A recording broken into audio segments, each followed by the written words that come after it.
જિગ્નેશ. ઘરે તારી ઓળખાણથી વધારે નામ ચાલે છે મારું, અને તું ફરે છે પાછો મને હરાવા. અરે ભાઈબંધ, એવો વેમ હોય ને તો કાઢી નાખજો, કારણ કે અહીંયા 4 લોકો છોડીને બી જાય ને તો બીજા 40 જણ ઉભા કરવાનો દમ રાખું છું. હો,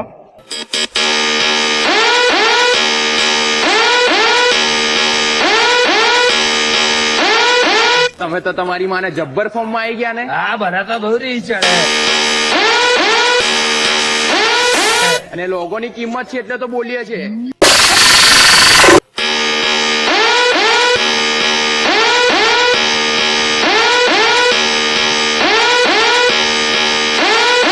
બાકી તમારી ઓકાત તો અમારી બાજુમાં ગાડી લગાવવાની બી નથી.